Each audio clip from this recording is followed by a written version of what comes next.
As-tu déjà eu l'impression de nager constamment à contre-courant, entouré de voix et d'influences qui drainent plus ton énergie qu'elles ne la nourrissent? En ce moment, je t'invite à faire une pause et à réfléchir. Les personnes qui t'entourent te soulèvent-elles ou te tirent-elles vers le bas? Plongeons dans la sagesse ancestrale des stoïciens en explorant comment choisir nos compagnons et établir des limites personnelles peut transformer radicalement notre parcours de vie. Mais avant de continuer, si tu cherches de l'inspiration pour vivre une vie plus pleine et authentique, abonne-toi à la chaîne et active les notifications pour ne manquer aucune de nos idées. Reste avec nous jusqu'à la fin de cette vidéo pour découvrir des stratégies pratiques qui peuvent être appliquées dans ta vie quotidienne, transformant non seulement la manière dont tu interagis avec les autres, mais aussi comment tu te vois et te positionnes dans le monde. Commençons. 1. Éliminer les personnes toxiques de ta vie. As-tu déjà pensé à combien nous sommes influencés par les personnes qui nous entourent? Il semble que nous soyons toujours au milieu de beaucoup de bruit et de pression, où chaque petite chose que nous faisons est analysée de près. Mais il y a un secret qui peut tout changer. Ceux que nous choisissons d'avoir près de nous. Il y a des personnes qui sont comme une rivière tranquille qui nous aident à avancer doucement, nous encourageant à être meilleurs.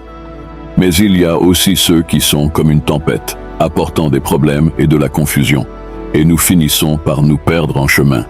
Les stoïciens, des sages de l'Antiquité, parlaient beaucoup de cela. Ils disaient que nous devons avoir de l'autocontrôle et trouver notre paix, peu importe le chaos qui se passe à l'extérieur. Réfléchissons-y. Les amitiés que nous avons, nous aident-elles à grandir ou nous tirent-elles vers le bas? S'éloigner de quelqu'un qui apporte seulement de la négativité n'est pas une faiblesse, c'est une force.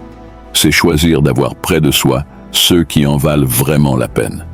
C'est comme prendre soin d'un jardin. De temps en temps, nous devons arracher quelques mauvaises herbes pour que tout soit vraiment beau. Bien sûr, ce n'est pas facile. Nous devons être honnêtes avec nous-mêmes et penser à ce qui est vraiment important. Mais imagine juste combien il doit être léger de marcher entouré seulement de personnes qui te soutiennent, dans un environnement où tu peux respirer tranquillement, loin des mauvais jugements et des vibrations négatives. Alors, que dirais-tu de penser un peu à cela? Les voix que tu entends dans ta vie, te soulèvent-elles ou te tirent-elles vers le bas? Se détacher des amitiés toxiques, ce n'est pas seulement prendre soin de soi. Cela concerne aussi la découverte de ta propre force et apprendre à naviguer la vie de manière plus paisible et significative. Souviens-toi, les personnes que nous choisissons d'avoir près de nous sont des pièces fondamentales dans nos vies. Alors pourquoi ne pas choisir plus soigneusement? C'est le moment de regarder autour de nous, de penser soigneusement et de faire les changements nécessaires, car au final, la qualité de nos vies est définie par la compagnie que nous maintenons. Es-tu prêt pour ce choix? 2. Établis tes limites. Le temps est une monnaie de plus en plus précieuse, et notre énergie, une ressource finie. Établir des limites ne surgit pas seulement comme une stratégie de survie, mais comme un pilier fondamental pour une vie pleine et authentique. Mais qu'est-ce que cela signifie réellement d'établir des limites personnelles? Et plus important encore, comment cela nous aide-t-il à naviguer dans les complexités de la vie moderne?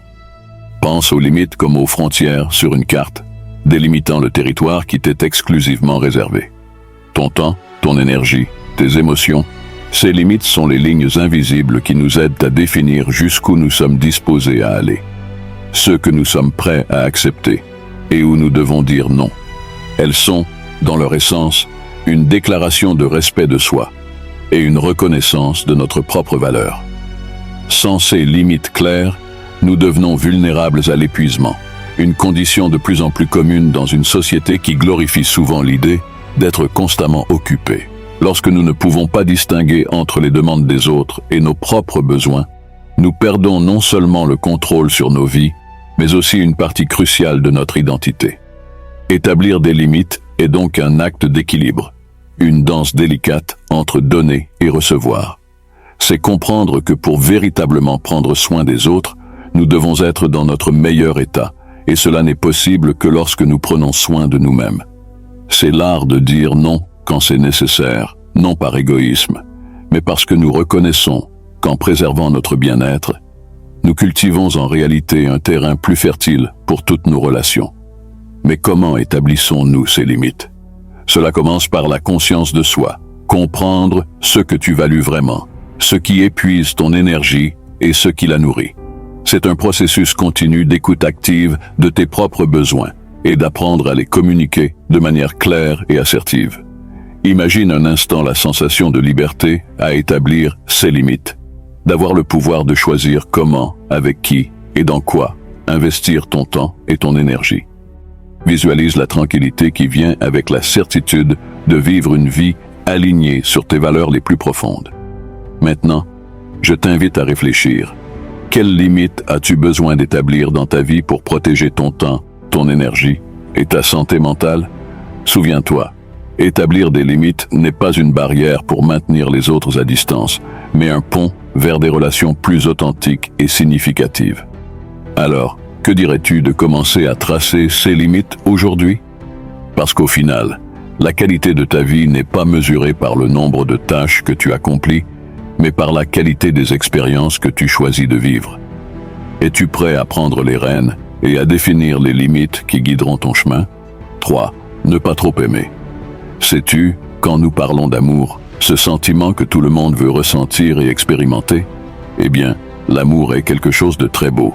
Mais il y a une façon particulière de le vivre qui fait toute la différence. Les Stoïciens, un groupe de penseurs de l'Antiquité, avaient quelques idées vraiment intéressantes à ce sujet. Ils disaient que nous pouvons aimer beaucoup, oui, mais d'une manière qui laisse tout le monde libre, sans étouffer ni posséder personne. Penser à l'amour de cette manière, c'est comme laisser voler un oiseau. Si on le serre trop fort, il ne peut pas être lui-même, il ne peut pas voler. Mais si on en prend soin avec tendresse et qu'on le laisse libre, il est heureux et nous aussi. Le véritable amour, celui dont parlaient les Stoïciens, est celui qui donne des ailes, qui permettent à la personne d'être qui elle est sans contrainte. Aimer avec liberté ne signifie pas que nous aimons moins, c'est tout le contraire. C'est aimer d'une manière plus sage, choisissant d'être ensemble parce que nous le voulons, non parce que nous en avons besoin. C'est comprendre que chacun de nous est déjà complet en soi, mais que nous choisissons de partager cette plénitude avec quelqu'un d'autre, sans dépendance. Ce type d'amour accepte que les choses changent, que rien ne dure éternellement, mais au lieu de s'attrister par cela, nous apprenons à chérir chaque moment, sachant que chaque instant partagé est un cadeau.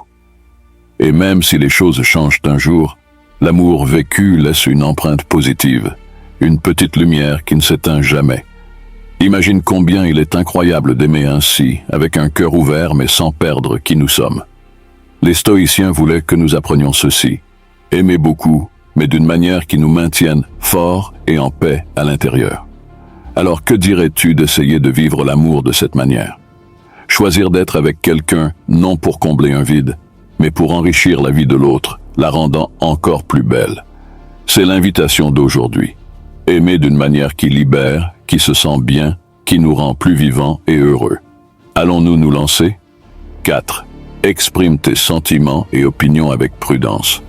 Dans un monde où chaque mot a le pouvoir de construire ou de détruire, d'unir ou de diviser, l'art d'exprimer les sentiments et les opinions avec prudence émerge comme un phare de sagesse.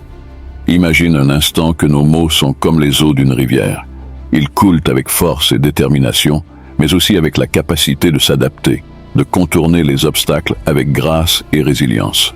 Dans ce contexte, la philosophie stoïcienne nous offre une carte, une boussole, pour naviguer dans les parfois tumultueuses eaux de la communication humaine. Les stoïciens, avec leur sérénité proverbiale, nous enseignent que contrôler nos pensées et nos réactions n'est pas seulement un acte de discipline personnelle, mais aussi un cadeau de liberté. Imagine pouvoir choisir consciemment la réponse que tu souhaites donner dans n'importe quelle situation, plutôt que d'être emporté par des émotions brutes et des réactions instinctives. C'est la promesse de la philosophie stoïcienne, la liberté de répondre avec sagesse et considération. Maintenant, pourquoi est-il si crucial de modérer comment nous exprimons nos sentiments et opinions? Nous vivons dans une ère de connexion instantanée, où chaque pensée peut être partagée avec le monde en quelques secondes. La vitesse avec laquelle nous communiquons ne devrait pas surpasser la profondeur et la qualité de nos interactions. En choisissant nos mots soigneusement, nous évitons les malentendus, les conflits inutiles, et surtout, nous préservons des relations précieuses. De plus, en pratiquant la tranquillité intérieure et en cherchant à comprendre avant d'être compris, nous devenons des phares d'empathie et de compréhension dans nos communautés. La capacité d'écouter véritablement, d'embrasser les perspectives des autres, même quand elles diffèrent des nôtres, est un acte de courage et de générosité. Et ici, mes amis, réside la véritable force. Imaginons une situation commune. Tu es en désaccord profond avec l'opinion d'un ami sur un certain sujet. L'approche stoïcienne ne nous empêche pas d'exprimer notre désaccord. Au contraire, elle nous invite à le faire avec respect, en cherchant des points de connexion et une compréhension mutuelle, plutôt que de commencer une bataille d'ego. Nous transformons la conversation en un pont pour la croissance et l'apprentissage partagé. Finalement, en adoptant cette philosophie de vie, nous découvrons que la vraie communication va bien au-delà de l'échange de mots. Elle est ancrée dans l'authenticité, la vulnérabilité et le courage de nous montrer tels que nous sommes, avec nos espoirs et nos rêves.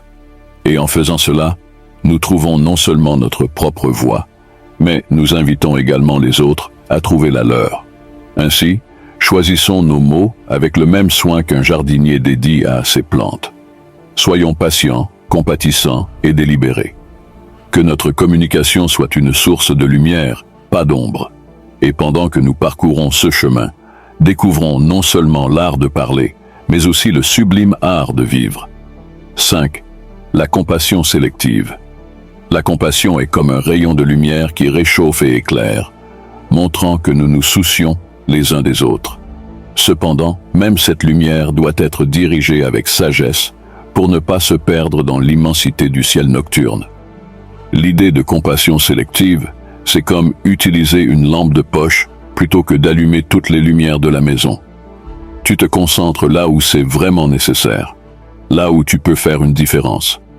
Pense à cela de cette manière. Le monde est rempli de problèmes et de douleurs, plus que l'un de nous ne peut résoudre seul. C'est comme être dans un petit bateau au milieu d'un océan agité, essayant de sauver ceux qui sont à la dérive. Si tu tentes de sauver tout le monde à la fois, tu risques de t'enfoncer sous le poids.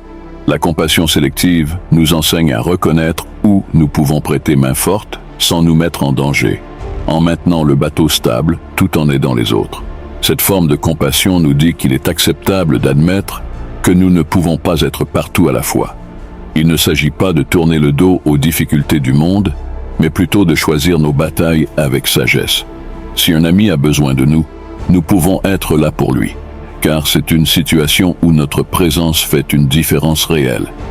Mais quand il s'agit de problèmes plus grands, hors de notre portée, nous faisons ce que nous pouvons.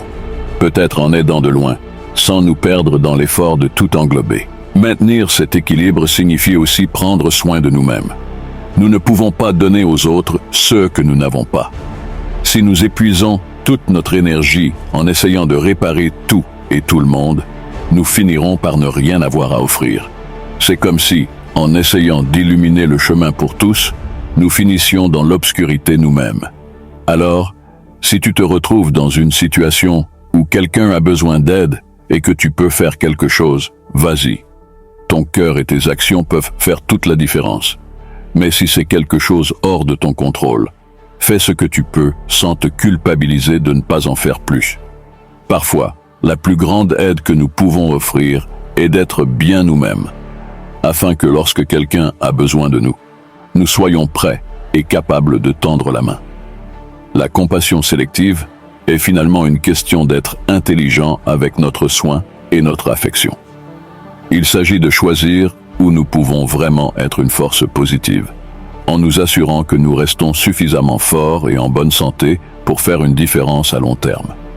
En prenant bien soin de ceux que nous avons à offrir, nous garantissons que cela continue à briller intensément pour ceux qui en ont besoin. 6. Prioriser soi-même et être direct. Au cœur du stoïcisme, nous trouvons un appel puissant à l'authenticité et à la valeur de prendre soin de soi. C'est une idée simple, mais révolutionnaire. Se mettre en premier n'est pas un acte d'égoïsme, mais une étape fondamentale pour devenir la meilleure version de soi-même. Pourquoi? Parce que lorsque nous sommes bien, forts et équilibrés, nous sommes beaucoup plus capables d'atteindre et d'aider les autres. Imagine que tu es comme un verre d'eau. Si le verre est vide, comment peux-tu offrir de l'eau à quelqu'un d'autre? Tu dois d'abord remplir ton propre verre. Cela signifie prendre soin de toi, t'assurant que tu es mentalement, émotionnellement et physiquement prêt à affronter les défis de la vie quotidienne et à aider ceux qui t'entourent. Il ne s'agit pas de toujours se placer avant les autres, mais plutôt de s'assurer de ne pas toujours se mettre en dernier. Être authentique et honnête dans tes interactions est un autre pilier de cette approche. Dire la vérité et être qui tu es vraiment peut sembler intimidant. Après tout, que se passe-t-il si les autres n'aiment pas cela? Mais la vérité est que l'honnêteté crée des liens plus profonds et significatifs. Lorsque tu es fidèle à toi-même et aux autres, tu construis des relations basées sur la confiance et le respect mutuel. Et c'est la base de toute relation saine. Alors, comment mets-tu cela en pratique? Commence par de petits choix quotidiens. Dire non lorsque quelque chose ne s'aligne pas vraiment avec tes valeurs, ou lorsque tu n'as tout simplement pas l'énergie à donner. Permets-toi des moments de repos sans te sentir coupable. Et lors de tes interactions avec les autres, choisis l'honnêteté, même si cela signifie avoir des conversations difficiles. En faisant de ces pratiques une habitude, tu ne prendras pas seulement mieux soin de toi, mais tu créeras également un environnement où les autres se sentent encouragés à faire de même. C'est un effet domino de positivité où tous bénéficient. Rappelle-toi que tu es important et que ta santé et ton bien-être sont fondamentaux. Ce n'est pas de l'égoïsme, c'est de la sagesse. C'est la base sur laquelle tu peux construire une vie riche et significative, non seulement pour toi-même, mais aussi pour ceux qui t'entourent. Et cela, mes amis, est l'une des leçons les plus précieuses que le stoïcisme a à nous enseigner. 7. Accepter les difficultés et trouver la force dans les défis. Accepter l'adversité et trouver de la force dans les défis est une idée puissante qui nous invite à voir la vie différemment. Nous savons que la vie n'est pas un lit de roses. Elle vient avec sa part de tempêtes et de montagnes à escalader. Cependant, c'est précisément en affrontant ces obstacles que nous découvrons nos plus grandes leçons et opportunités pour grandir. Pense à chaque défi qui surgit comme à une épreuve unique pour ta force intérieure et ta capacité d'adaptation. Lorsqu'un problème se présente devant toi, tu as deux options: reculer et te sentir vaincu, ou l'affronter de front, l'utilisant comme un tremplin pour ton développement personnel. La philosophie stoïcienne, riche en sagesse antique, nous encourage à choisir la dernière option.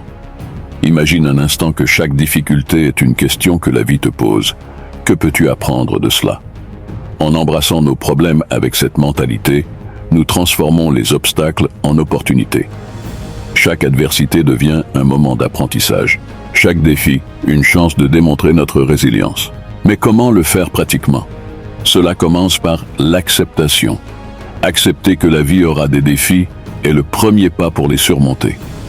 Cela ne signifie pas que nous aimons ou désirons ces situations, mais simplement que nous reconnaissons qu'elles font partie de notre parcours. Ensuite, nous cherchons les leçons. Chaque défi a quelque chose à nous enseigner, que ce soit sur nous-mêmes ou sur le monde qui nous entoure. De plus, embrasser l'adversité nous permet de renforcer notre maîtrise émotionnelle. Lorsque nous faisons face aux défis de front, nous apprenons à gérer nos émotions sans laisser la peur ou la frustration nous dominer. Cette maîtrise émotionnelle est un outil puissant, non seulement pour surmonter les difficultés présentes, mais aussi pour nous préparer aux événements imprévus à venir. Finalement, prospérer face à l'adversité est une démonstration de force et de détermination. Chaque fois que nous surmontons un défi, nous construisons une version plus forte de nous-mêmes, mieux préparée à affronter ce qui vient. C'est comme si chaque problème résolu ajoutait une pièce au mosaïque de notre résilience, le rendant plus complet à chaque obstacle surmonté.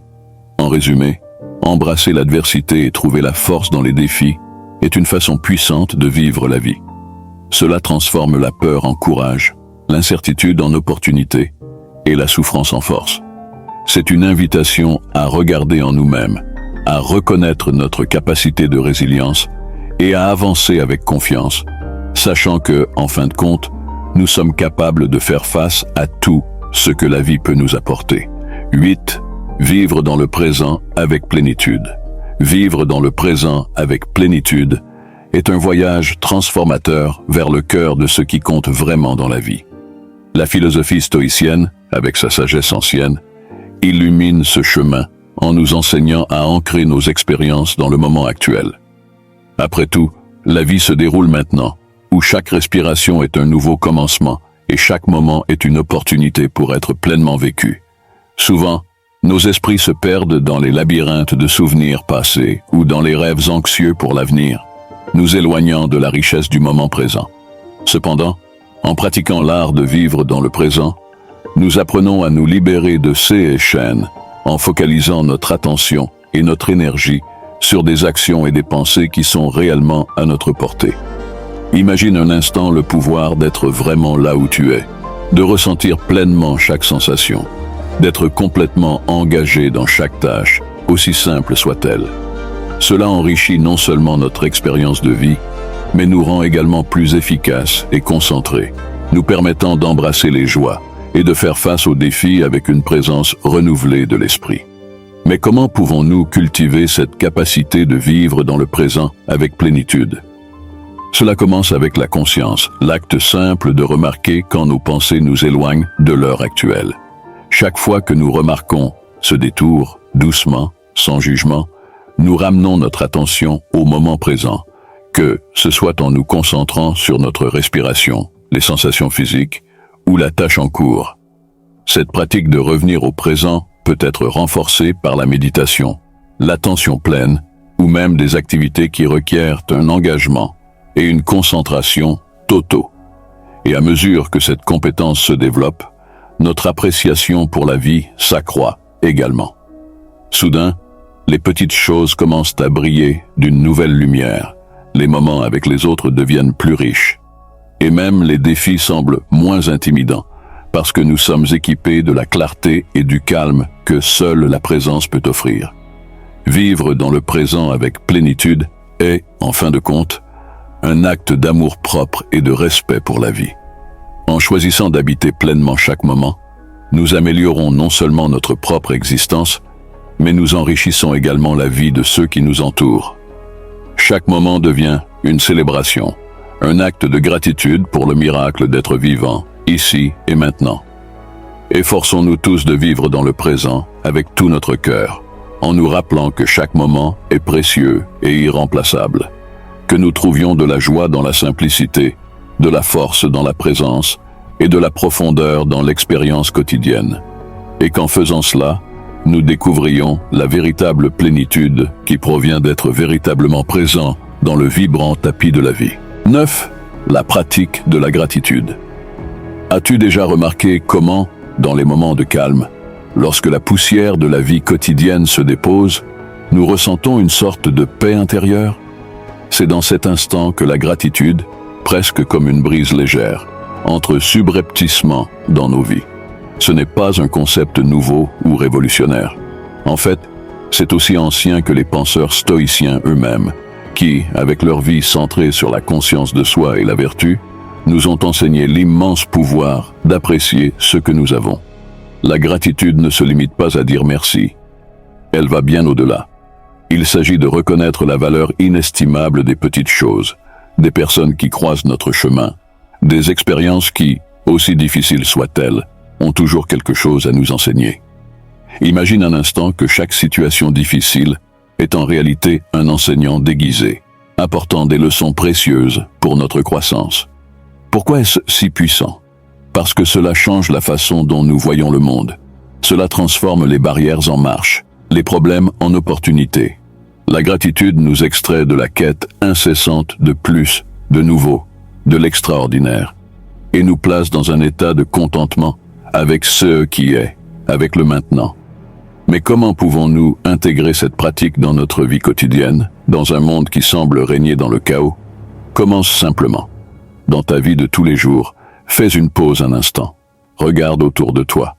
Cette tasse de café le matin, le sourire d'un ami, le coucher de soleil après une journée épuisante. Ce sont de petits cadeaux qui passent souvent inaperçus. Ce changement de perspective ne fait pas seulement enrichir notre expérience de vie, mais renforce également nos relations. La gratitude construit des ponts, rapproche les gens. Quand nous exprimons notre appréciation pour les autres, nous reconnaissons, d'une certaine manière, leur importance sur notre chemin, créant un cycle vertueux de reconnaissance et d'affection. Mais qu'en est-il de la résilience émotionnelle et spirituelle que nous recherchons souvent? La gratitude est une fondation solide dans ce sens. Elle nous enseigne à être flexibles, à nous adapter. Elle montre que, dans le grand schéma des choses, nous faisons partie de quelque chose de plus grand, connectés les uns aux autres, avec le monde, avec l'univers. Ce sentiment de connexion nous donne de la force, nous rend plus humains, plus complets. Alors je t'invite à embarquer dans ce voyage de découverte où chaque jour est une opportunité pour cultiver la gratitude. Non pas comme une tâche, mais comme un cadeau que tu te donnes à toi-même. Chaque matin, en ouvrant les yeux, pense à quelque chose pour lequel tu es reconnaissant. Cela peut être quelque chose de simple, de petit, mais reconnais-le, et tu verras graduellement comment cet acte transformera ta vie, apportant plus de lumière, plus de paix, et un immense sentiment d'être vraiment vivant. Souviens-toi, la gratitude est un chemin, pas une destination.